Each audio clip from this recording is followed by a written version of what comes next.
punya virtual talk aja, tapi kita juga ada program yang lain. Jadi kayak games, terus apa lagi ya? Terus abis gitu kita juga punya quiz dan English learning yang tadi aku kasih tahu ya. Jadi English learning kita tuh kita taruh di TikTok karena bakalan lebih asik gitu ya kalau dari TikTok dan lebih unik juga. Terus aktivis ini juga singkatannya itu kepanjangannya itu adalah American Corner Activity Series. Jadi aktivis ini merupakan sebuah program development yang diadakan oleh American Corner UIN Jakarta. Dan yang tadi aku sebutin, aktivis itu mencakup beberapa program yang menarik. Pertama yang kayak gini ya, virtual talk. Terus ada fun games dan quiz dan juga English learning. Nah, um, terus kayaknya ini udah jam berapa nih ya sekarang? Udah jam 2 pas ya.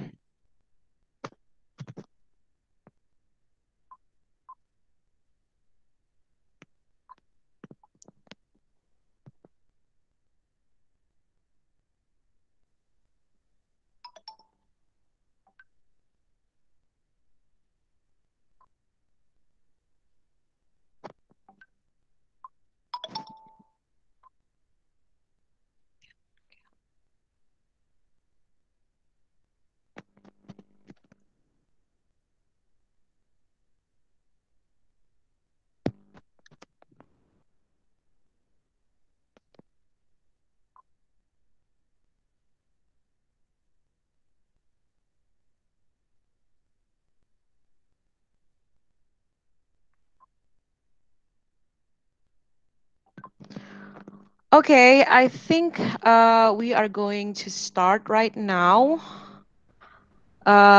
So I need you guys to keep yourself muted throughout this discussion.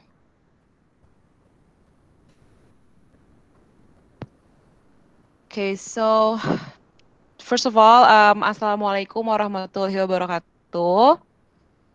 Welcome to Activist Virtual Talk, Episode 2, with the theme Youth and Self-Awareness, Fighting Against Sexual Violence and Harassment. So, welcome, selamat datang semuanya di acara Activist Virtual Talk. So, I would like to say thank you to the committee. Terima kasih banyak sudah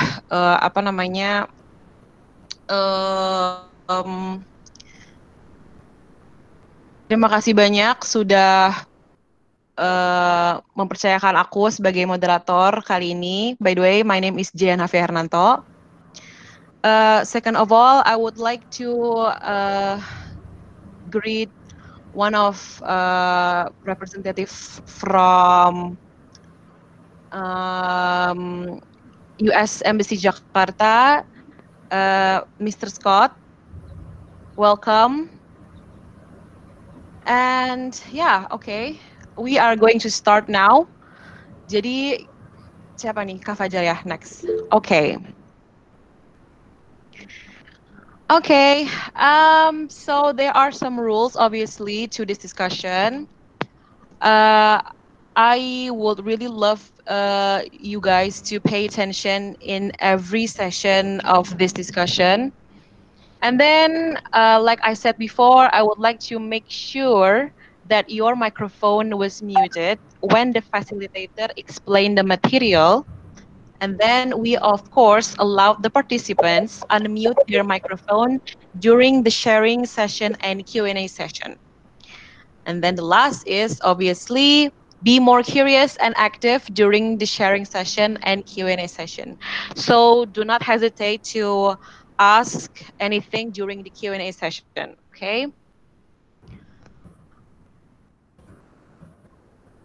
And then obviously we are going to welcoming the beautiful speaker.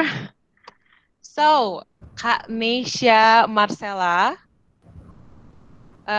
She is a gender-related issues enthusiast, and I think she is already joined us. Yes, hello. Oke, aku bakalan sebutkan CV dari beliau ya.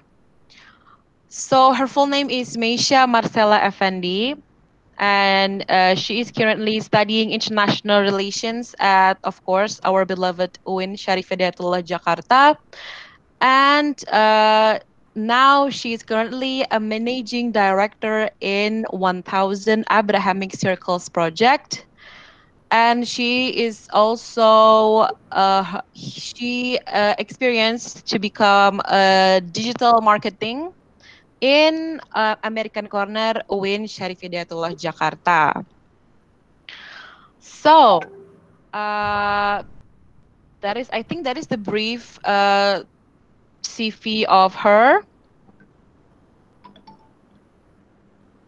So next, oke, langsung aja kali ya Kak Mei. Sure. Let's begin. Oke, jadi seperti yang kita tahu sekarang,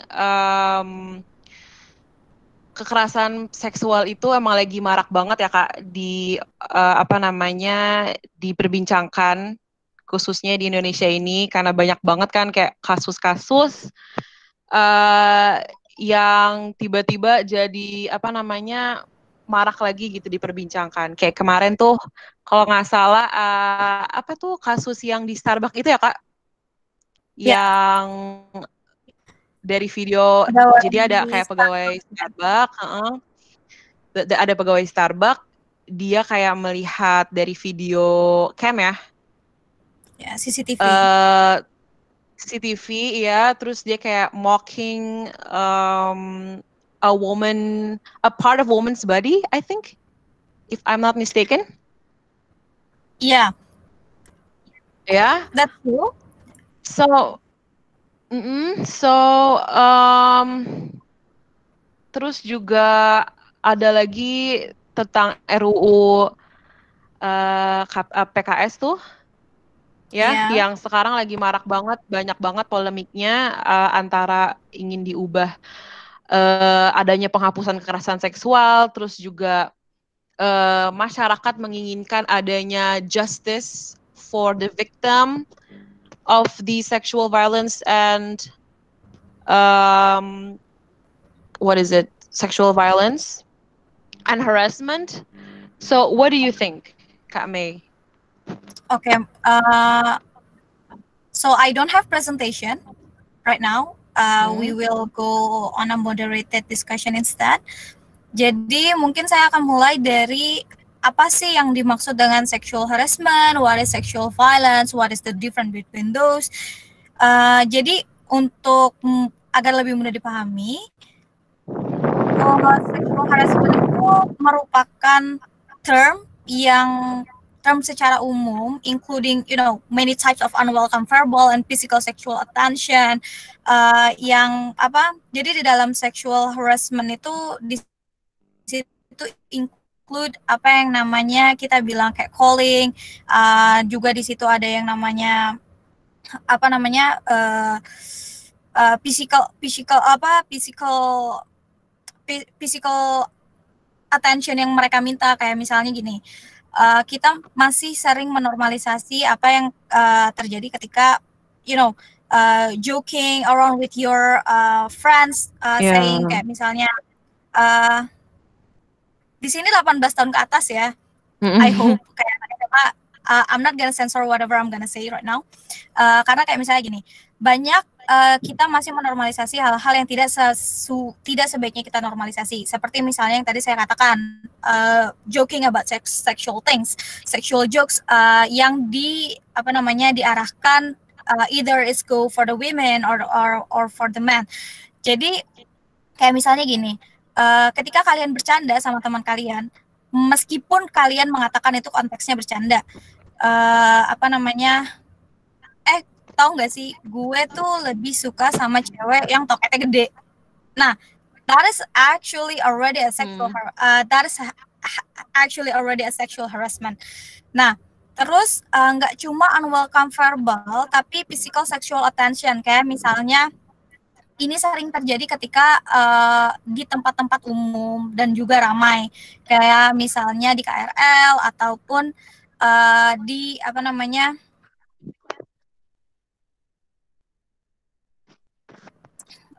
di KRL atau di ruang-ruang terbuka lainnya, tiba-tiba ada yang nyolek-nyolek kita, nyolek-nyolek, dan ini bisa terjadi nggak cuma sama di laki-laki ataupun di perempuan.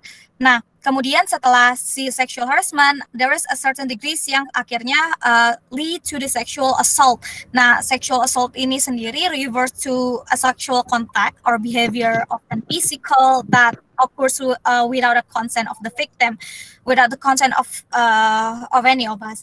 Jadi kayak misalnya ini I encountered it myself. So my friend and I went to some places. Kita sering banget pakai public transportation. Salah satunya itu KRL. Nah, waktu di KRL, kemudian karena kita kan pakai kita menggunakan gerbong yang misalnya gerbong campur. Nah, di gerbong campur ini tiba-tiba ada laki-laki yang mepet-mepet nih, ya kan, mepet-mepet, dan apa namanya, dia tuh menggosokkan menggosokkan penisnya ke teman saya dari belakang, dan itu saat itu kejadiannya siang, bukan siang sih, sore, udah mulai rush hour, dan itu terjadi gitu loh. Dan ini nggak tertutup terjadi kayak misalnya ketika di gerbong campur yang apa namanya, korbannya bisa laki-laki ataupun perempuan. Bisa juga terjadi antara perempuan dan perempuan ataupun laki-laki dan laki-laki ya. Karena selama ini kan yang menjadi permasalahan adalah kita selalu berpikir bahwa pertama, ini mitosnya.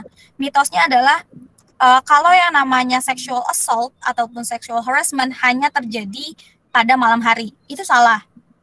Menurut statistik justru banyak terjadi di siang hari dan di tempat umum, bukan tempat-tempat yang say more like secluded places. Itu yang pertama. Terus kemudian yang kedua, kita sering banget menstereotipkan bahwa yang namanya sexual assault, sexual harassment itu hanya terjadi sama perempuan aja. Tapi ini juga bisa terjadi loh sama laki-laki, dan sering banget terjadi. Dan nggak sedikit,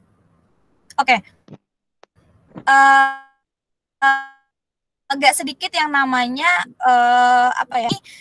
terjadi di apa namanya di antara orang yang nggak saling kenal. Tapi faktanya 8 dari 10 itu terjadi dengan orang yang kita kenali sendiri. Itu faktanya. Terus lagi objektifikasi itu lebih sering terjadi pada perempuan. Sebenarnya enggak. Objektifikasi ini bisa dalam bentuk kayak misalnya melihat perempuan sebagai objek seksual. Itu sering terjadi, tapi nggak sedikit juga yang menjadikan laki-laki sebagai objek seksual. Dan itu banyak terjadi. I mean, just look at Tumblr or just look at Reddit, you will find a lot of things there. Nah, sexual behavior yang seperti ini itu unacceptable dan terjadi without consent. Nah, mungkin kita akan saya akan masuk ke consent. Nah, consent di sini, kenapa consent itu penting? Consent ini merupakan barrier di mana seseorang bisa setuju ataupun tidak setuju untuk melakukan ataupun terlibat dalam sexual activities.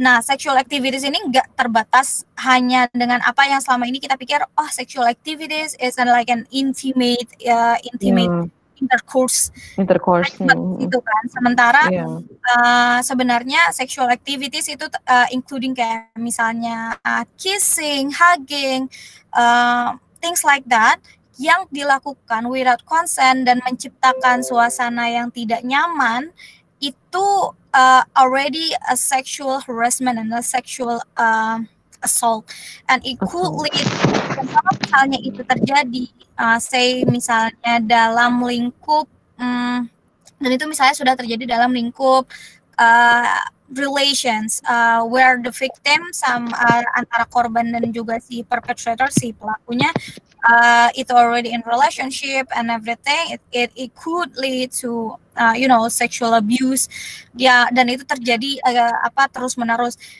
karena biasanya ketika most of the cases adalah ketika seseorang sudah say dia diheras, ya kan, dia mengalami sexual assault, it can keep going and going and going, dan cycle-nya adalah mereka menjadi mereka tidak berani untuk mengatakan bahwa oh ya, I've been assaulted. Kenapa? Karena again, like I said, 8 dari 10 case itu terjadi dengan orang yang kita kenali, dan banyak kasus juga di mana mereka itu diintimidasi, mereka diancam, saya misalnya foto, oh ya nih, I record you, nanti aku bisa sebar apa segala macam, things like that. Jadi lebih ke blackmailing ya dia ya? Bisa seperti blackmail, it could be like a blackmail, dan juga dan itu banyak terjadi di kalangan misalnya antara atasan dan juga bawahan, itu bisa terjadi. Again, yang namanya sexual harassment, sexual assault ini nggak cuma terjadi di lingkup tertutup, tapi juga bisa terjadi di lingkup publik, kayak misalnya ketika di kantor, ketika di sekolahan, sexual assault, sexual harassment is there, gitu.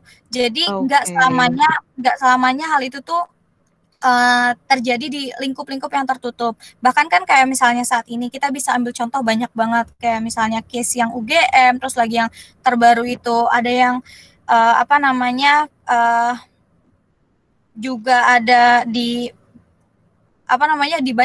di banyak kampus di Indonesia, itu udah banyak banget.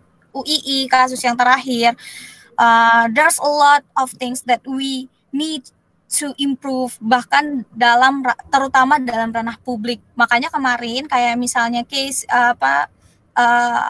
pengesahan RUU PKS, kenapa banyak banget tuh yang mendesak agar RUU PKS ini disegera disahkan. Itu karena sebenarnya di dalam RUU PKS sendiri itu tuh di dalamnya ingin melindungi korban, melindungi orang-orang yang kemudian terlibat di sana, gitu kan. Cuma yang menjadi masalah adalah banyak sekali orang-orang yang tidak memahami ke sana. Mereka malah berpikir, oh RUU PKS ini justru bakalan bikin orang-orang they will have a free sex. Mereka itu menganjurkan orang-orang untuk untuk melakukan seks bebas. Itu nggak bagus, itu akan melegalkan LGBT dan lain sebagainya. Dan sebenarnya itu udah, pertama it doesn't make sense, terus yang kedua itu justru membuat rakyat sendiri menjadi lebih vulnerable lagi sama dengan sexual assault dan sexual harassment itu sendiri, gitu. Okay, so what I can get from your statements tuh berarti kayak intinya, aku balik lagi ke gender kali ya, karena mungkin lebih sensitif lah ya masalah ini. Jadi banyak banget kan Kak yang kayak bilang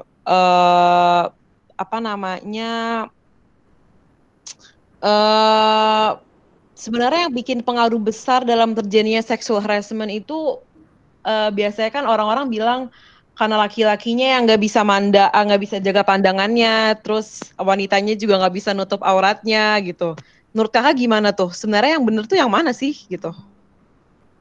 Oke, pertama itu mitos. Itu mitos ketika orang-orang bilang kalau misalnya hey, sexual harassment, sexual assault itu terjadi karena karena laki-laki nggak bisa menjaga pandangan, karena perempuan nggak bisa menutup aurat. Pertama itu mitos, karena kalau kalian pernah lihat museum museum orang-orang yang pernah menjadi survivor dari sexual assault, sexual harassment, yang pernah menjadi victim, mereka itu menggunakan pakaian yang ya udah biasa aja. Sekarang kalau misalnya mau dikatakan, oh perempuan nggak bisa menjaga aurat, anak kecil umur 5 tahun pakai piyama, di mana seksinya? Gak ada. Mau bilang laki-laki gak bisa jaga pandangan. No, it's not about gak bisa jaga pandangan ataupun kalian gak bisa berbusana dengan baik, tapi this is back to your individual. Ini tuh balik lagi sama individunya sendiri. Bukan kayak misalnya ketika orang bilang, tahu nggak sih kenapa lo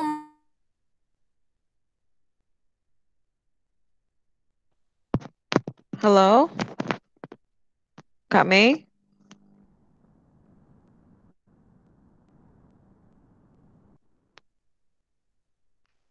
Hello.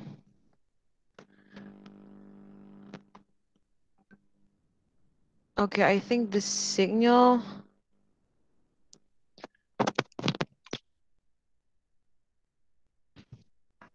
Okay, I think her signal got lost.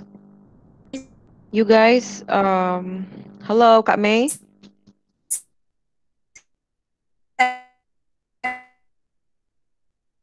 Okay, she started coming back. Hello?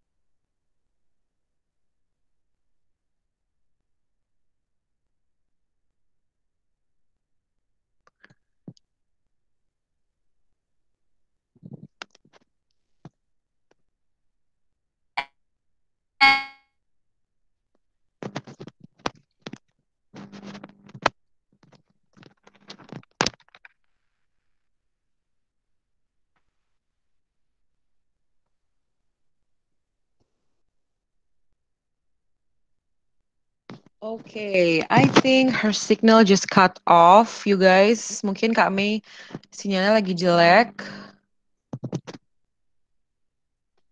Okay, she joined. Halo, Kak Mei. Halo. Okay, sorry. So where was I? Ya. Jadi apa namanya?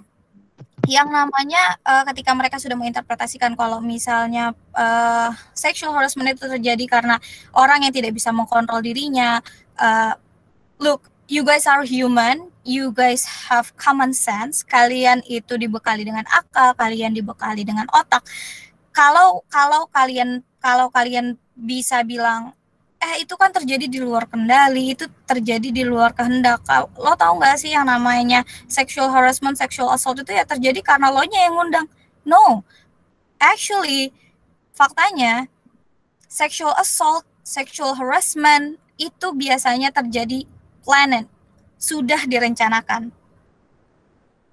Jadi kalau misalnya orang bilang kalau misalnya mereka bilang ya kan lo nya pakai pakaian terbuka, itu tuh namanya mau? No, itu karena dia menggunakan pakaian terbuka, bukan berarti kemudian dia minta di rape, dia nggak minta untuk di assault.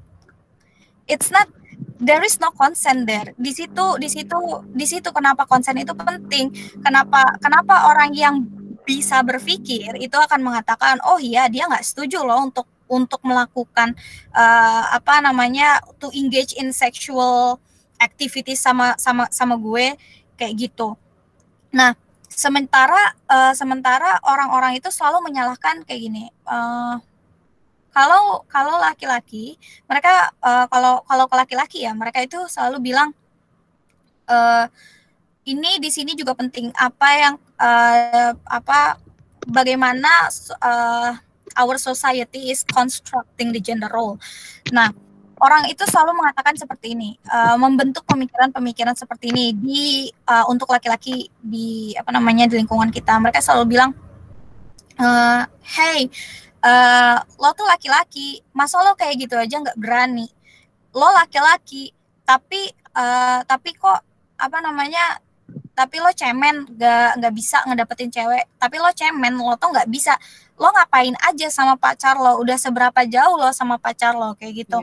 Nah, building up things like that, dan juga menormalisasikan hal-hal seperti itu yang kemudian membentuk pemikiran-pemikiran, mengkonstruk orang-orang untuk menjadi untuk melakukan sexual harassment, sexual assault, karena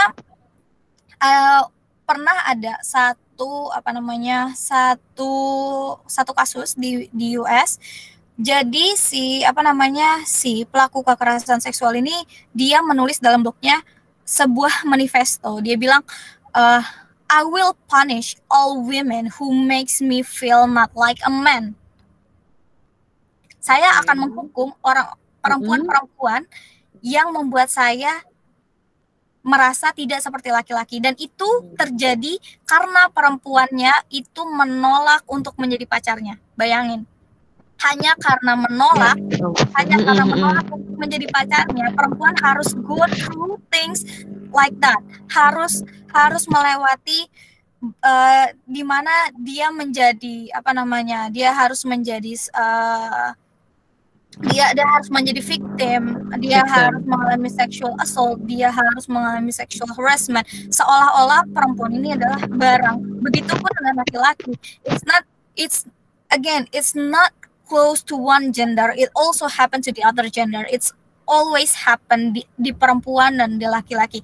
Karena ketika orang tidak bisa katakanlah tidak memiliki akal yang sehat, ya dia nggak menutup dirinya hanya untuk lawan jenisnya, tapi bahkan kayak misalnya gini, orang bilang raping a man is a myth. Tapi faktanya laki-laki yang mengalami rape itu juga bisa terjadi karena nggak cuma dilakukan oleh perempuan, tapi juga bisa dilakukan oleh laki-laki. Dan mereka masih bilang, straight men won't do that. Mereka masih bilang kalau misalnya laki-laki yang orientasi seksualnya straight itu nggak akan melakukan hal itu kepada laki-laki lainnya. Tapi faktanya seperti di Inggris itu ada, dan banyak banget case-nya itu, dimana ketika seorang laki-laki yang sudah berkeluarga, dia punya anak, dia punya istri, tapi dia assaulting his own karyawannya yang laki-laki. Jadi kita nggak bisa mengatakan itu tertutup. Kita juga nggak bisa mengatakan, hey look, maybe he's bisexual, but it's not an excuse to assault someone, gitu. Dan yang parahnya lagi adalah ketika orang-orang berlindung di balik, kamu tahu nggak sih, aku juga punya anak, aku punya istri. It's not an excuse for you to harassing women. It's not an excuse for you to harass anyone. Karena ketika seseorang berkeluarga, bukan berarti kemudian I always so sad whenever I think about this. Ketika orang-orang bilang untuk pencegahan mereka selalu bilang gini, coba deh pikirin apa yang terjadi sama coba deh pikirin kalau itu terjadi sama ibu kalian, kakak kalian, adik perempuan kalian, kalau itu terjadi sama ayah kalian, adik laki-laki kalian. Stop talking like that. Kenapa saya bilang stop talking like that? Karena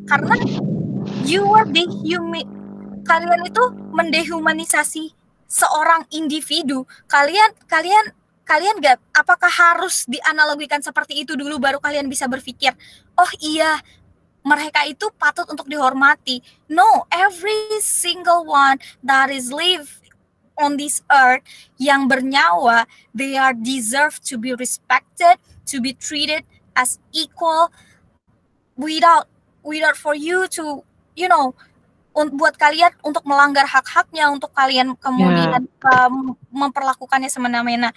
They are human being. Kalian nggak bisa memperlakukan orang lain tuh beda-beda sampai kalian harus membayangkan itu sebagai anggota keluarga kalian sendiri, gitu. I agree. Actually, I agree so much. Okay.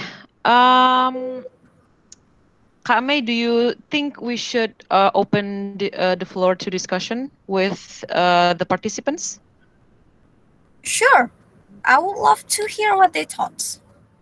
Okay, so guys, kita buka sesi diskusinya. You can unmute yourselves if you want to ask questions.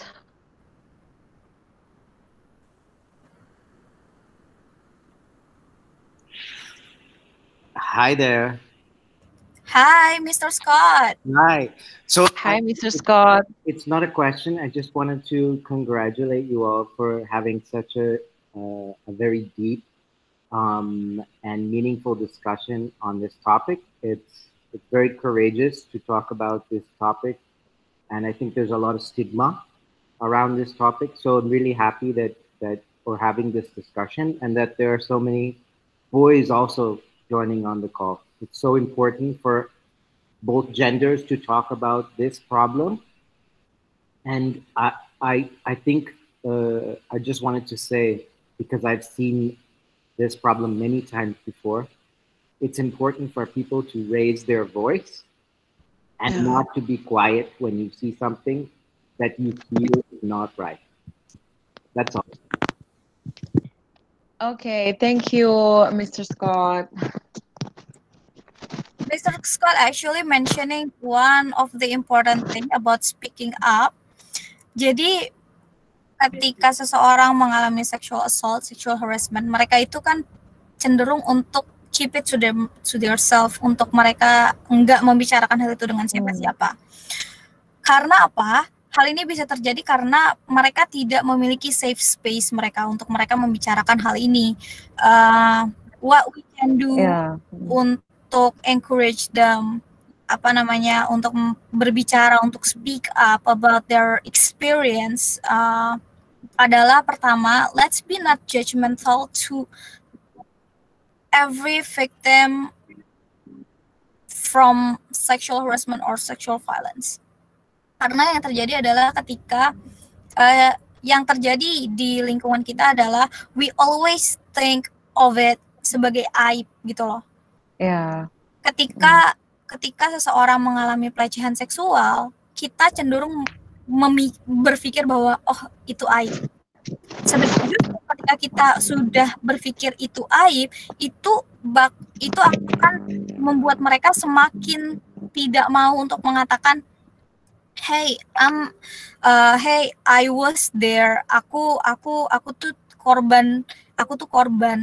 Mereka akan takut untuk maju. Mereka akan takut untuk menemui mencari bantuan. Karena I've been helping one of a client. I've been helping one of a client. Yang dia itu kebetulan dia adalah korban dari sexual harassment. Abuse dari pacarnya sendiri. Nah, yang menjadi masalah adalah ketika dia sudah speak up, ketika dia sudah mencari bantuan, dan kita coba untuk membantunya untuk memperkarakan ini kan. Kita bantu dia untuk ke polisi. Ketika kita ke polisi, yang terjadi adalah ditertawakan. Iya, ditertawakan dan polisinya malah bilang gini, ya siapa suruh pacaran? Ridiculous. In every single relationship that is happen, yang namanya udah abusive, it's a violation. Ini tuh udah tindak kriminal, di mana korbannya bahkan udah memar-memar dan masih dianggap sepele dan malah ditertawakan dan bilang, ya siapa suruh pacaran? Gak boleh. It's ridiculous. Things like that are ridiculous. Dan gak pantas untuk dikatakan oleh aparat negara. Itu gak boleh. Benar. Nah, dan itu sangat menyedihkan. Itu sangat menyedihkan dan itu terjadi di Indonesia. Makanya hal-hal seperti itu yang kemudian membuat orang-orang yang mengalami sexual harassment, sexual abuse itu cenderung untuk tidak melaporkan Keep apa it yang to themselves ya. keep to themselves. Bahkan orang-orang masih mentertawakan case kayak misalnya marital rape, pemerkosaan yang terjadi dalam dalam pernikahan itu ada gitu loh, itu tuh ada, tapi orang-orang lagi-lagi mereka malah mengatakan ya itu kan tugas sebagai seorang istri untuk melayani suami. No, bahkan dalam kitab Qiratul Uyun itu udah dijelaskan dengan detail bagaimana seseorang bisa melakukan hubungan dengan istrinya, dengan suaminya, dengan cara yang baik dan benar, itu udah disebutkan, udah dijelaskan dengan detail di sana. Tapi lagi-lagi mereka nggak membedakan itu gitu loh. Okay, sadly ya. Sadly it happened. Yeah, sadly it happened. Okay. Kami ini ada yang mau nanya nih. Kak Saifullah. Assalamualaikum. You wanna ask something? Waalaikumsalam. Waalaikumsalam. Afan, maaf sebelumnya ini mungkin nggak pakai video biar agak jelas, Miss, soalnya di sini agak sinyalnya kurang ini. Okay, that's okay. Okay, Miss. Thank you for the time. And langsung saja ya, Miss. Saya ingin mungkin lebih tepatnya memberi argumen lah, ataupun memberi sedikit opini saya terkait dengan tema perbincangan kita kali ini. Mungkin nanti misalnya agak sedikit lebih perspektifnya agamis. Mungkin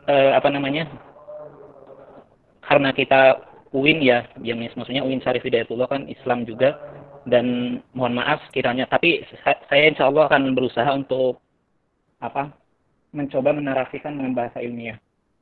Nah, yang pertama Miss berkaitan dengan tadi yang Miss statementkan tentang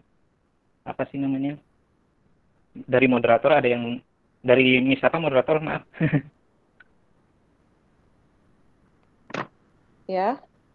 Ya, dari moderator tadi kan mengatakan iya, kejadian seperti ini terjadi karena misalnya perempuan tidak bisa menjaga auratnya, kemudian laki-laki tidak bisa menjaga pandangannya. Nah, ini menarik menurut saya, statement ini cukup sampai di situ saja dalam tanda kutip. Kemudian Miss pemateri tadi mengatakan it's not about menjaga tadi itu ya, tapi kembali lagi kepada individual, dalam artian depends on individualnya, tergantung dengan orangnya. Nah, menurut opini saya, Miss, terkait dengan ini sebenarnya memang betul Miss yang katakan itu, tapi kalau dalam ilmu logika itu ada istilah umum, dalam artian istimbat atau penarikan kesimpulan hal seperti ini umum, Miss. Akan tetapi hal-hal seperti ini itu ada dalam kasuistik ya, dalam artian bukan kasuistik, justru yang kasuistik menurut saya yang di luar ini gitu, kaidah ini, karena bagaimanapun memang manusia diciptakan oleh Allah ada otak dan nafsu gitu ya, Miss. Saya di sini berusaha berbicara bukan membela laki-laki ataupun sebaliknya seperti itu. Saya berusaha netral, bagaimana memberi solusi terhadap hal ini seperti itu. Karena ya tadi kembali ke ini ke argumen tadi. Jadi konsep yang tadi moderator katakan bahwa perempuan tidak bisa menjaga auratnya, kemudian laki-laki tidak bisa menjaga pandangannya, ini salah satu faktor, Miss. Memang bukan faktor utama, akan tapi ini menjadi subfaktor dalam hal terjadinya pelecehan seksual tersebut. Kayak gitu, Miss. Itu menurut saya. Jadi ini tidak bisa dinafikan begitu saja, dalam artian kita kemudian karena melihat fenomena yang terjadi misalnya di USA atau English misalnya, bukan English ya, di Inggris misalnya, kemudian akhirnya kita mengeneralisir dengan menafikan faktor ini gitu, faktor yang justru menurut saya ini substansial gitu, seperti itu. Kemudian nanti mungkin saya juga minta pendapat Miss ya tentang opini saya, apakah sudah sesuai dengan ilmu yang Miss dapat gitulah. Karena saya pun alhamdulillah di UIN nih Miss, alhamdulillah sudah semester akhir sih. Doakan semoga lulus. Oke Miss, kemudian yang kedua terkait tadi statement Miss pemateri tentang apa ya? Sebenarnya iya, ini sangat ada relasi sekali, relasinya sangat kuat bahkan dengan emansipasi wanita dan kesetaraan gender. Saya sering dalam organisasi ekstra itu saya selalu mengikuti hal-hal yang sifatnya seperti ini karena memang saya ingin tahu betul seberapa jauh pemikiran kita yang sifatnya bukan kita ya, pemikiran entah barat atau timur terkait dengan ini. Karena lagi-lagi ini sebenarnya sifatnya kasuistik dan teknis yang kemudian kita kita buat semacam kaidah-kaidah baru yang sebenarnya itu sudah ada solusinya yang sangat kalau bahasa sederhananya itu solusi sudah baku langsung dari Allah gitu Miss. Ini logika saja. Lagi-lagi saya logika bukan main dalil. Yang pertama misalnya satu saja nih. Mungkin kita memandang misalnya wanita itu kenapa sih perempuan itu kalau keluar rumah misalnya mau jadi wanita karir segala macam, kenapa sih Islam itu memberatkan banget harus harus ada yang mahram yang menemani misalnya. Kalau bagi saya karena orangnya suka logika ya, Miss. Kalau bagi saya itu sebenarnya sederhana gitu. Kita analogikan saja ke ratu. Justru Islam ini disinilah memuliakan wanita gitu, Miss.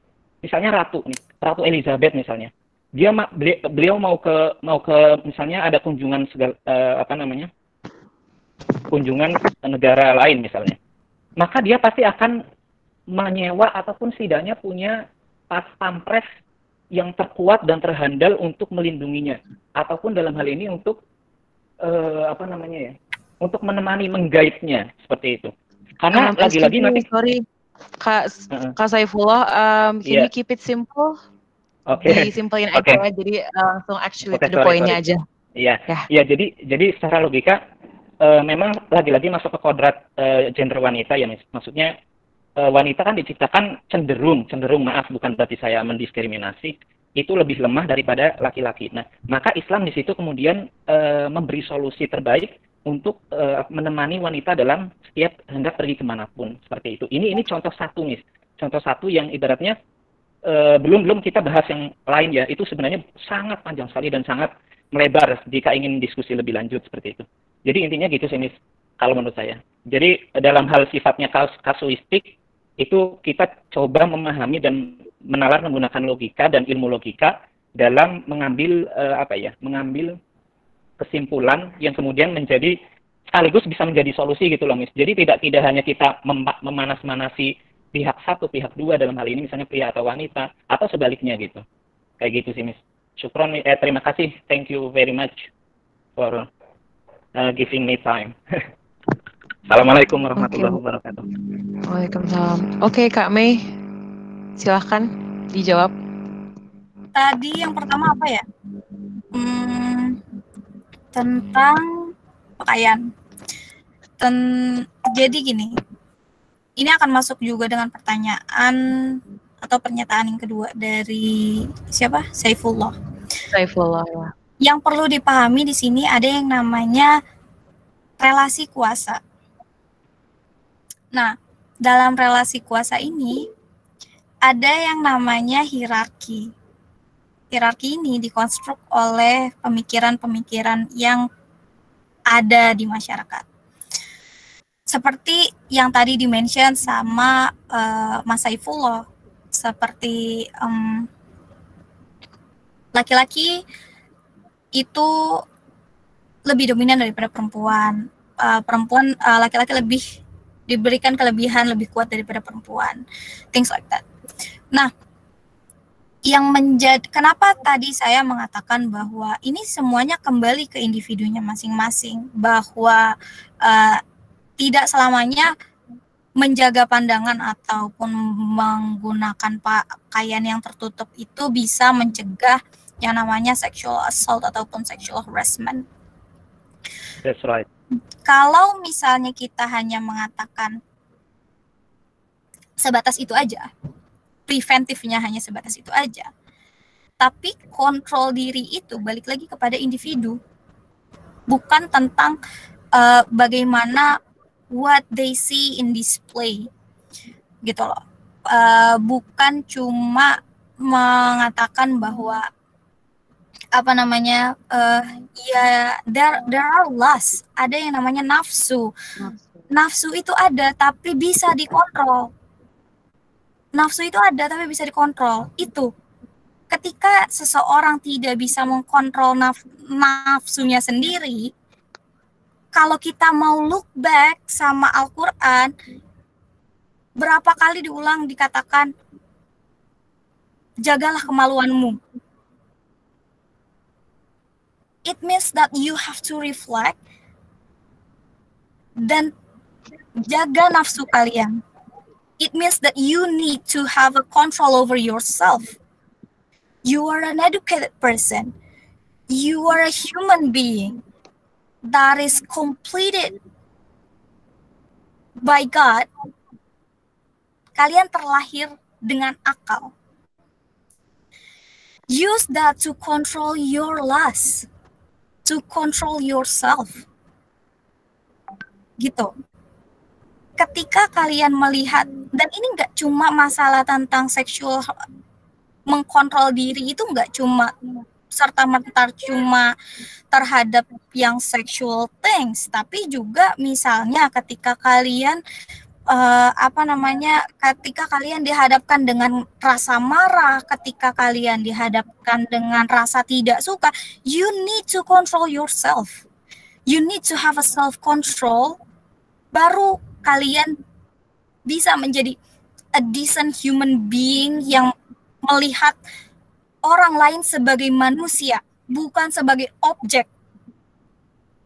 Kalian gak bisa terus-terusan mengatakan bahwa, you know, perempuan itu liar, perempuan itu A, B, C, D, F, G, laki-laki itu nafsunya besar, A, B, C, D, F, G. You cannot keep saying that. You have to have a self-control and look at yourself bahwa kalian itu manusia. Again, you are a human. Treat everyone as a human too. Perlakukan orang lain sebagai manusia juga. Ketika kalian memanusiakan manusia, di situ baru kita bisa mengatakan bahwa, oh ya, ternyata things like that are preventable. Ketika kalian bisa memulainya dari diri kalian sendiri and not encouraging them. Karena yang terjadi adalah ketika seseorang melakukan, say, sexual harassment, sexual assault, it was encouraged by the other people. Mereka bilang, you know what, it's boys being boys. Ketika kalian menormalisasikan hal-hal seperti itu, kalian already part of the problem. Menormalisasikan hal-hal yang tidak baik untuk dinormalisasikan, itu adalah masalah. Ketika kalian menormalisasikan yang orang selalu bilang, laki-laki itu ada nafsunya itu gede, lo harusnya bisa jaga diri. Jaga dirinya gimana? Lo pakai kerudung, lo pakai pakaian yang pantas, kalian tutup aurat kalian. When you normalize all those things, saya nggak bilang kalau misalnya hal-hal seperti itu tidak baik. It's good. You need to be modest. It's true. Tapi yang menjadi masalah adalah ketika seseorang melanggar dengan violating other people without consent, touching them, catcalling them, doing all the hal-hal yang tidak mengenakan terhadap orang lain. Let's not talk about gender here. Terhadap orang lain, ketika melakukan hal yang tidak enak terhadap orang lain, you guys already the problem. again, think back, reflect, and see where you stand. Gitu loh. Jadi, okay, here I'm gonna reveal something. I'm a survivor of a sexual assault. I already wear a hijab, I wear modest clothes, and I'm a victim of sexual assault. Apa laki-lakinya tidak menjaga pandangan? Apa laki-lakinya ini tidak tidak memiliki kontrol? He was fighting for a dominance. Karena dia merasa terluka ketika someone say no to him, he instead forcing himself to me. Jadi di sini yang menjadi masalah adalah ketika relasi kuasa ini menjadi toksik, menjadi mendorong orang untuk melakukan hal-hal yang tidak sepantasnya mereka lakukan. Banyak contohnya. Kayak misalnya we call it toxic masculinity. Ya kan? We call it toxic masculinity. Di toxic masculinity ini yang terjadi apa sih toxic masculinity ini? Toxic masculinity ini terjadi karena ketika laki-laki ataupun orang-orang di sekitar mereka merasa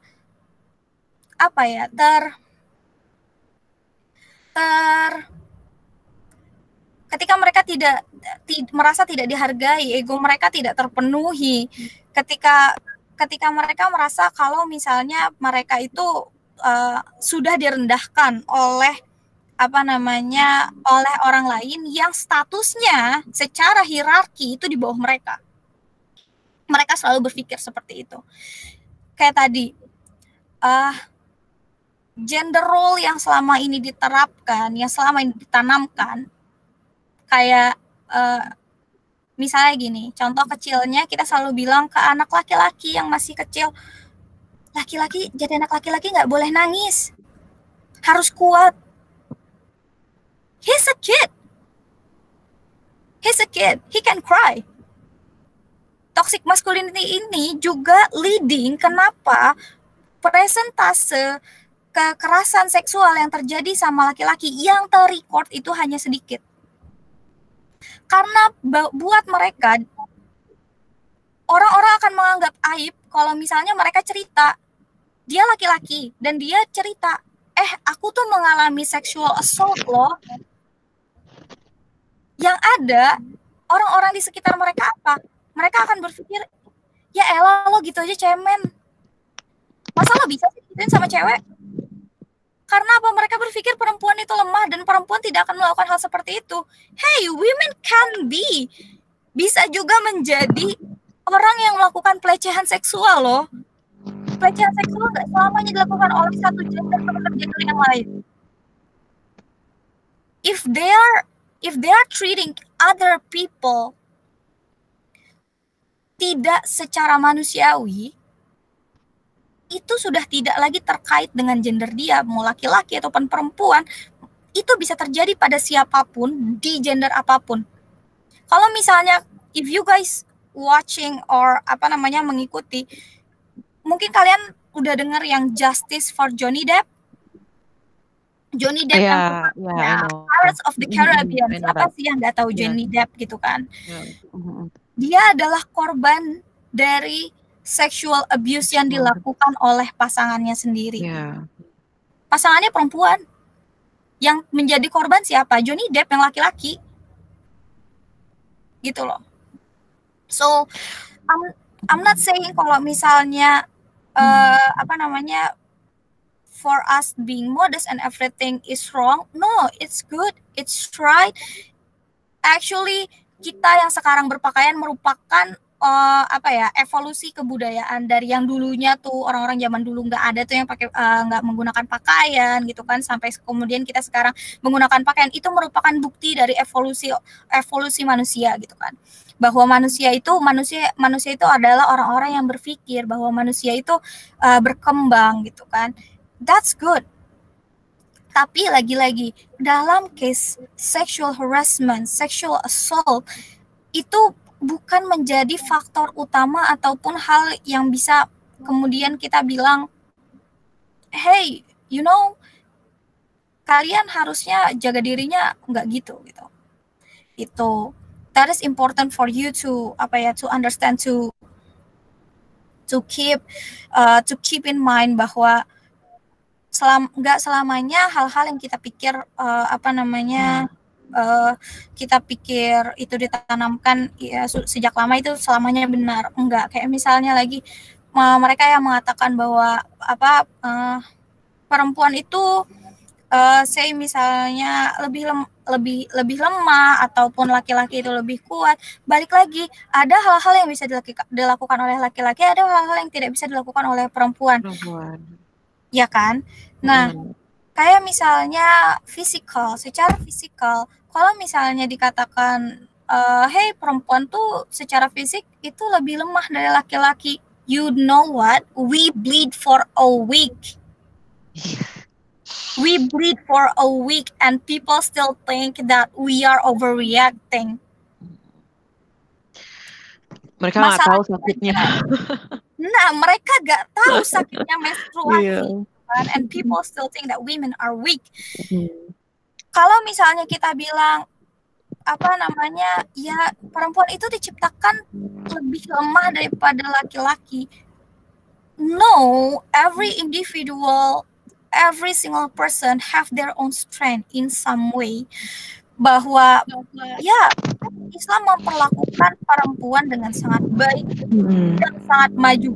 Sebelum kita mengenal kata feminis, Islam udah lebih dulu. They are already much more advanced in protecting women. Yang menjadi masalah adalah saat ini kita tidak bisa membedakan mana yang kultural dan mana yang agama.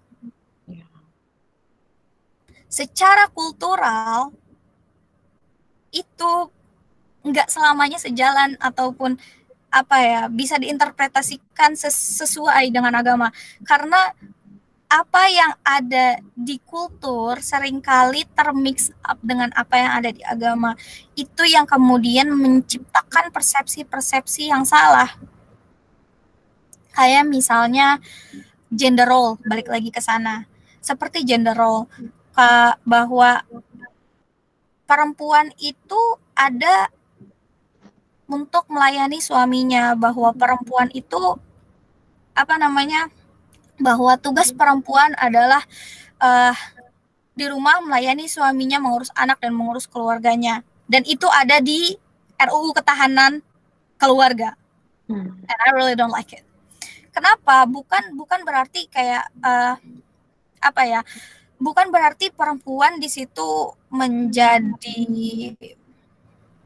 seolah-olah perempuan itu menjadi satu-satunya penanggung jawab hal itu. Sementara dalam sebuah hubungan, kita akan masuk ke sebuah hubungan itu di mana peran antara si A dan si B itu tuh harusnya seimbang, seharusnya adil.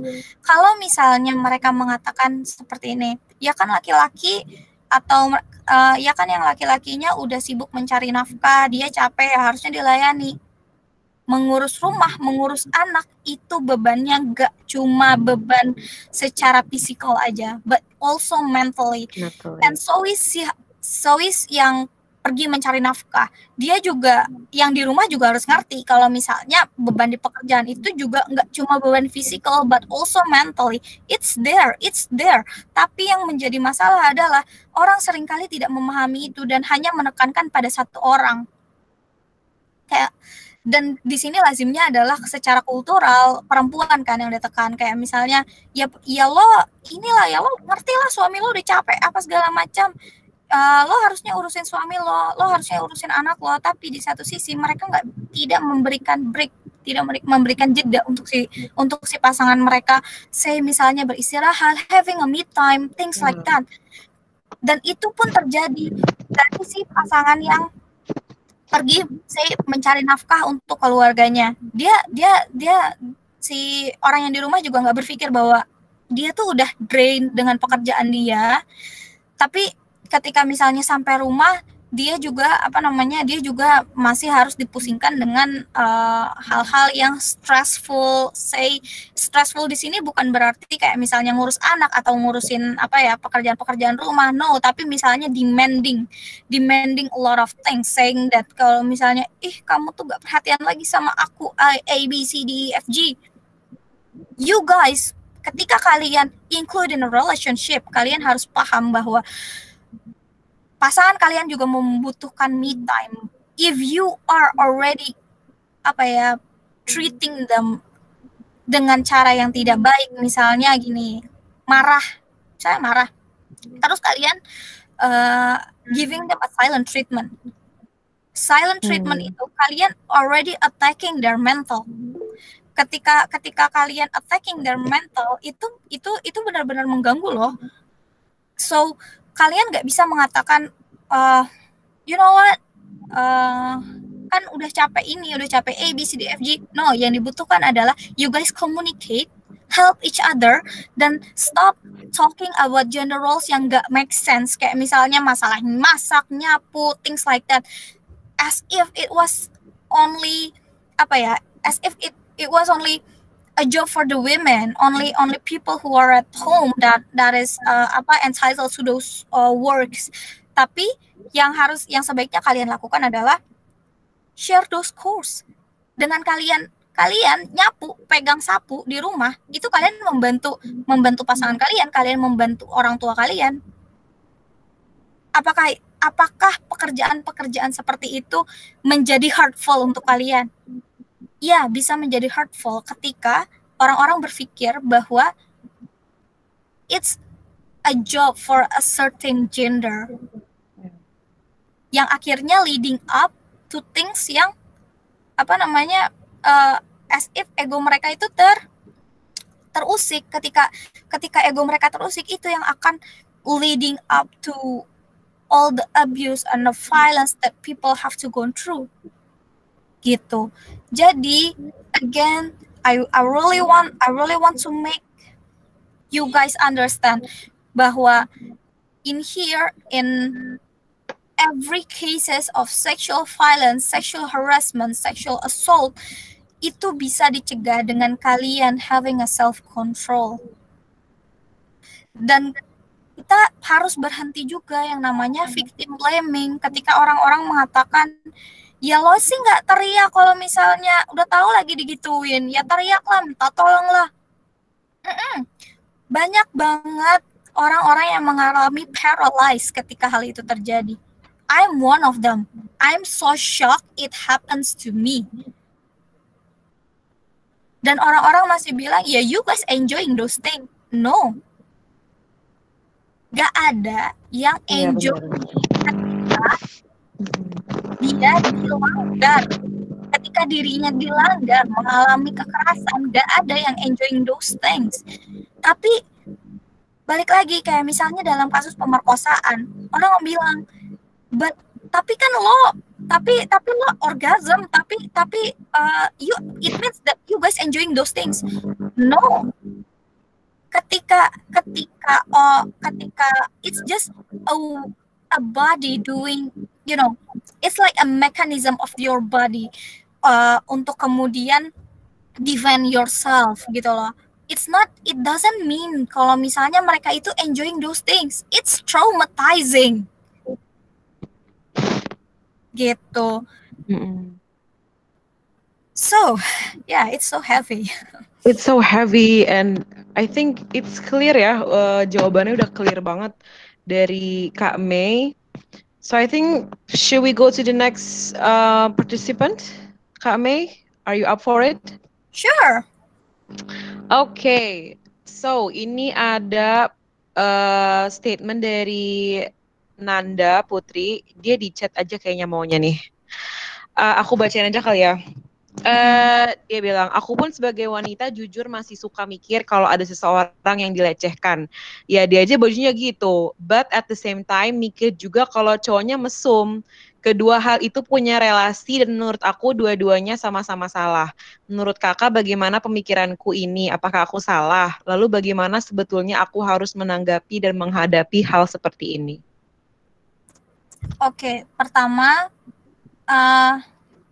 again, like I said from very beginning, ketika ada kasus-kasus seperti ini, let's be non-judgmental. Itu yang, let's not be judgmental. Itu yang pertama. Kedua, untuk orang-orang berpikir hal-hal yang seperti itu wajar. Kenapa? Karena again, we are socially constructed to think that way. Tapi apakah pemikiran yang seperti itu salah? I'm not here to say you are right or you are wrong, but what I can do is helping you or guiding you on how you can how you can react to certain how you can react to those things. Jadi ketika kamu melihat atau melihat kejadian hal-hal seperti itu, misalnya terhadap teman kalian ataupun terhadap keluarga kalian, what you can do is yang pertama, be non-judgmental. Kalau ketika kalian sudah menjudge orangnya terlebih dahulu, mereka akan enggan untuk terbuka, mereka akan enggan untuk mengatakan bahwa mengatakan apa yang sudah mereka alami. Itu yang pertama. Terus yang kedua, be their safe space. Biarkan kamu menjadi safe space mereka untuk sekedar misalnya ketika mereka merasa it's very heavy things, untuk mengalami hal tersebut itu adalah suatu hal yang berat. Ketika mereka sudah mau terbuka sama kamu, what you can do is listen to them. Dengarkan mereka tanpa bertanya dulu, tanpa bertanya kayak misal langsung yang menanyain, oh itu kejadiannya kapan, gimana, kamu lagi pakai baju apa, things like that. Stop asking things. Instead, kamu rangkul mereka, kamu diam bersama mereka, kamu temenin dulu dia orangnya, dan setelah kamu bisa mendengarkan mereka dengan baik, berempati dengan mereka, baru kamu tanya, what can I do to help you? Let them guide you. Biarin mereka dulu yang jalan, mereka dulu yang mau terbuka sama kamu sampai kalau misalnya mereka udah nyaman untuk dan ketika kamu merasa itu penting untuk dilaporkan, baru kamu di situ bisa melakukan tindakan lebih lanjut. Jangan melakukan tindakan without their consent, karena balik lagi, yang namanya sexual assault, sexual harassment, it's not only attacking nggak cuma attacking their physique, but also their mental. Ketika orang yang mentalnya itu juga bisa dikatakan terguncang, ketika mental mereka terguncang, kalian nggak bisa menuntut banyak hal dari mereka. Jangan menuntut banyak hal terlebih dahulu. Biarkan mereka self-heal dulu. It will take a lot of time. It's gonna take a long time. Sampai akhirnya mereka benar-benar mau, misalnya, melaporkan atau apa segala macam. Tapi kalau misalnya kalian berada di lokasi ketika hal itu terjadi, stop being a bystander. You prevent it. Kamu bantu prevent those things to happen sama orang yang mengalaminya. Kayak misalnya you can shout, kalian bisa teriak, kalian bisa kalian bisa helping them with a lot of things gitu loh. Cuma again, balik lagi, kalau misalnya case-nya adalah dia sudah mengalami dan kalian di situ posisinya adalah untuk mendengarkan, untuk menjadi safe space mereka, just listen to them, itu dulu yang pertama. But don't you ever kayak misalnya janjiin mereka hal yang nggak bisa kamu tepati, kayak misalnya dia bilang, kamu janji ya jangan bilang-bilang, kamu janji ya jangan bilang-bilang ke siapa-siapa. Kamu bisa bilang gini, aku nggak akan bilang ke siapa-siapa dulu untuk saat ini, sampai kamu mengizinkan untuk kalau sekiranya ini udah berbahaya, kalau misalnya kamu mau, aku bisa bantu kamu untuk A, B, C, D, F, G. Nah, kamu juga bisa tanya, kamu maunya aku bantunya seperti apa? Gitu. Jadi intinya kayak lebih pahamin apa namanya, lebih kayak listening dulu kali ya, kayak misalkan kita yang jadi tempat curahannya mereka, instead kita kayak nanya-nanya gitu ya kayak. Jadi intinya kayak kita lebih ngertiin dia dulu gitu baru. Oke. Gimana nih Kak? Udah capek kah, Kak Mei? I'm open for a discussion. Oke. Karena sepertinya partisipan kita juga minta jam tambahan nih Kak. Karena kata mereka topiknya is too interesting and the time is just too short. Jadi kayak I think we need to extend. If that's okay with you, Kak Mei. Sure. Okay, so dari kolom chat ada nih satu orang yang minta she wants to give some suggestions. Widya Rihmaranti. Yeah, hello. Yeah. Okay, go on. Please keep it simple and make it to the point, yeah. Yeah. Thank you. Hello, I will not give some questions, but I wanted to respond to tadi Saifullah itu, tapi orangnya udah live ya kayaknya ya. Iya. Iya, udah live orangnya. Sayang banget. I just wanna give some suggestions about what he said. He said that perempuan itu tadi yang katanya dikodratkan cenderung lebih lemah kayak gitu ya. As long as I understand, as long as I learn about gender equality, kodrat perempuan itu bukan kayak dia cenderung lebih lemah atau dia itu di bawah laki-laki, tapi kodrat perempuan itu seperti perempuan itu melahirkan, menyusui, terus kodratnya dia pubertinya dia memiliki payudara seperti itu, that we can say that it is kodrat. It's not about perempuan cenderung lebih lemah. Kalau menurut Simone de Beauvoir, dia itu seorang filsuf pada zaman pergerakan feminisme di first wave of feminism. Di bukunya yang berjudul Second Sex, she said that biologically women emang itu tuh diciptakan memang mempunyai otot-otot yang lebih kecil daripada laki-laki. Terus tapi walaupun seperti itu, walaupun di dalam fisiknya biologically perempuan lebih lemah daripada laki-laki, Simone de Beauvoir mengatakan bahwa itu tidak bisa dijadikan suatu alasan laki-laki untuk mendominasi perempuan. Seperti itu. Terus juga yang dia bilang kalau misalnya perempuan itu keluar harus didampingi oleh mahram, sebagaimana dia menganalogikannya dengan Ratu Elizabeth, yang dimana kalau misalkan dia pergi dia pasti menyewa pengawal untuk menjaga dia. But how about, can we take a look to the single mom out there? Kayak bagaimana sih dengan single mom yang mereka bekerja keras untuk menghidupi keluarganya, mereka tidak punya mahram, tapi mereka harus tetap hidup seperti itu gitu loh. Jadi it will not make some reasons to men to forbid women to walk alone. It's their rights. I think kata-kata yang kayak seperti harus ditemani mahram itu juga tidak bisa dijadikan alasan untuk victim blaming dalam korban pemerkosaan. Lalu pendapat dia juga yang tentang memuliakan perempuan, itu juga yang tadi nyambung sama yang mahram itu. Kalau aku pernah baca di bukunya Insinyur Soekarno yang berjudul Sarinah, itu tentang perjuangan perempuan.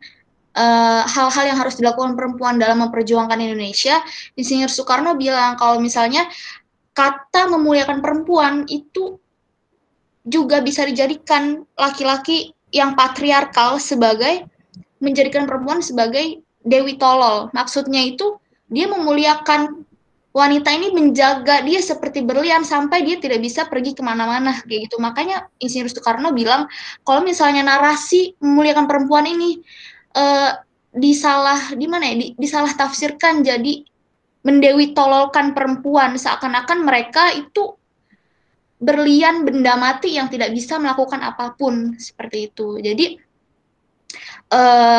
we cannot take one narration and then kita nggak bisa kayak narasi ini tuh ditelan mentah-mentah, tapi kita harus juga melihat dari berbagai perspektif, dari berbagai fakta-fakta yang terjadi, apalagi di Indonesia ini banyak juga kasus-kasus kekerasan yang terjadi terhadap perempuan yang dilakukan oleh laki-laki seperti itu. Segitu aja sih Kak, thank you. Oke, I would love to respond ke yang tadi Widya bilang. Itu benar banget, I agree, totally agree. Karena karena gini, ketika orang menafsirkan perempuan lebih lemah, perempuan harus memiliki mahram. Itu kan sebenarnya balik lagi ke masa ketika hal itu dikatakan, ketika hal itu dikeluarkan. Mari kita berbicara konteks di sini. Dulu masanya kenapa dikatakan perempuan harus keluar bersama mahram apa segala macam dengan atau di sini kurang quote sama laki-laki ya, laki-laki yang mahramnya yang bisa melindungi. Dulu ketika itu dikeluarkan, konteksnya adalah dalam masa perang, itu satu. Terus yang kedua, bukan berarti perempuan tidak bisa membela dirinya. Tapi pada masa itu, seperti kita tahu, di Jazirah Arab sana, perempuan benar-benar tertutup, di mana bahkan mereka seperti yang tadi kata Insinyur Soekarno, mendewi tololkan perempuan, dan itu terjadi in every part of the world gitu loh. Seolah-olah perempuan ini tidak berdaya apa segala macam. Tapi kalau misalnya kita buka lagi sejarah Nabi, kita lihat lagi perang-perang zaman dulu. Berapa banyak perempuan yang turun untuk ikut berperang, bahkan mereka menjadi prajurit, mereka berperan sebagai nurses. Perempuan berkontribusi banyak, bahwa kita itu tidak bisa mengkecilkan skup ranah perempuan itu hanya di ranah privat yang sifatnya ya udah gitu, seolah-olah perempuan tuh benar-benar lemah. Benar tadi juga yang dikatakan bahwa apa yang dikatakan dengan kodrat itu lebih ke biological things. Kayak misalnya perempuan menyusui, tapi tugasnya itu bisa dibagi. Kayak misalnya perempuan yang diberikan amanah untuk bisa mengeluarkan air susu, tapi dalam pelaksanaannya bisa dibantu oleh pasangannya. Kayak misalnya, anaknya jam sekian menyusu nih, ya bantulah sama suaminya, ambil anaknya. Bisa juga kan di-pump, di mana perempuan bisa pump out their ASI-nya, kemudian diberikan kepada anaknya. Things like that. Jadi bukan masalah. Jadi mari tidak menjadikan alasan kodrat perempuan itu untuk memagari perempuan, untuk membuat perempuan berada dalam sangkar emas. Gak bisa kayak gitu. Karena banyak circumstances, banyak sekali keadaan-keadaan yang kemudian membuat suka atau tidak suka itu ya harus dilakukan. Kayak misalnya tadi perempuan itu gimana dengan single mother gitu kan, bagaimana dengan single mother yang dia harus tetap bertahan hidup, menghidupi anak-anaknya apa segala macam. Dan kita nggak bisa lagi menutup mata akan hal-hal itu gitu loh. Dan stop saying kalau misalnya perempuan itu udah cukup di rumah aja, urusin suami, urusin keluarganya. No, mengurus keluarga itu nggak cuma terbatas di dalam rumah aja. Ketika kamu mau mengurus keluarga, itu berarti kamu harus siap untuk berbagi peran. Gitu. Jadi untuk saying kalau misalnya secara kodrat perempuan itu lebih hierarkinya di bawah, tidak lebih apa ya, secara fisik mereka tidak lebih kuat daripada laki-laki, things like that. Let's reverse that, karena apa namanya, pemikiran yang seperti itulah yang kemudian akan leading up to a lot of problems. Karena faktanya when we empower women, ketika kita empowering each other, ketika perempuan itu di empower, we can create a lot of wonderful things, a lot of, you know, when I can say it's magical things. Kalau misalnya kayak misalnya gini, perempuan ketika dalam kasus peace building itu berperan sangat besar. Karena apa? They are the one that will educating the entire generations. Perempuan itu yang helping out with a lot of things. Itu baru satu hal, belum lagi yang lain. Ketika when you guys cannot say untuk mengatakan, hey, kita itu berada dalam peradaban yang maju. You cannot say that ketika hanya satu orang yang di-invite tapi melupakan orang-orang yang lain. Kita nggak bisa mengatakan bahwa kita sudah berada di tempat yang higher, bahwa kita sudah equal, things like that. Kalau misalnya yang di-invite baru satu aja, yang lainnya ditinggalin, itu nggak bisa, seperti itu, gitu. Okay. Kak Widya, I think that's clear enough ya. Yeah, thank you. Okay. Okay. Are there any questions or statements that you guys would like to say? Ada lagi nggak nih kira-kira pertanyaannya atau pernyataan yang kalian mau bicarakan di diskusi kali ini? Kayaknya udah pada ngantuk kali ya, Kak ya? Capek, bahasannya berat. Capek, bahasannya berat.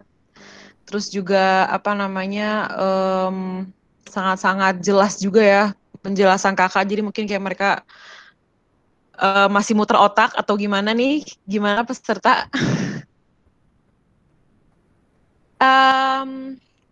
Kalau misalkan emang nggak ada lagi, mungkin kita langsung next aja Kak ke closing statement dari Kak Meisha. Oh, I have to make the closing statement. Okay. Yes, obviously. Okay. About sexual violence and sexual harassment.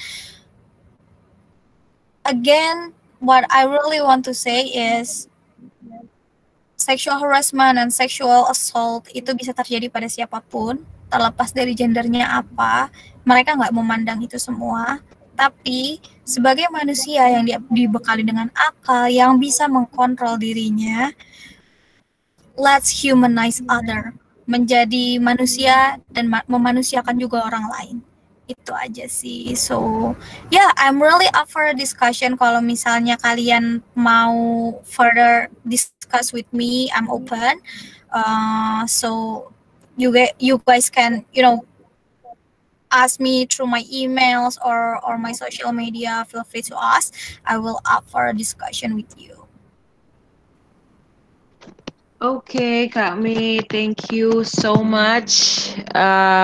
Terima kasih banyak sudah hadir di aktivis virtual talk kali ini. Kak Mei, you've been so insightful. Thank you so much for everything. Thank you for inviting me here. I'm honored. And thank you to the participants as well yang udah aktif banget. Dan pembahasan kali ini sangat-sangat menarik banget ya Kak.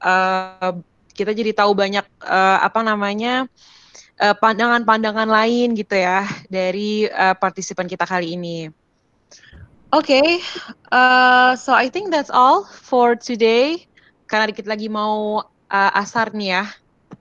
Beberapa menit lagi atau udah asar kali ini? Sepertinya dikit lagi ya. Jadi I think we are going to wrap up this discussion. Thank you guys so much for joining our virtual talk, and we'll see you in the next episode, of course. So stay tuned. Jadi buat para partisipan yang udah join grup WhatsApp, tolong jangan left ya di grupnya karena grup WhatsApp itu bakalan jadi sumber informasi yang bakal kalian nanti dapetin untuk tahu lebih lanjut lagi kira-kira kita bakal adain kapan lagi virtual talk-nya dan tema yang tentunya pasti lebih menarik lagi daripada ini. Jadi oke, thank you guys so much. Terima kasih untuk Kak Mei, terima kasih untuk Pak Scott. Thank you so much for joining us today. Thank you so much for all the participants. Dan jangan lupa follow Instagramnya Amkor UIN Jakarta yang kalian bisa lihat di screen kalian kali ini. Dan juga, thank you so much for everything. So, wassalamualaikum warahmatullahi wabarakatuh. Thank you guys. Bye-bye. See you on our next virtual talk.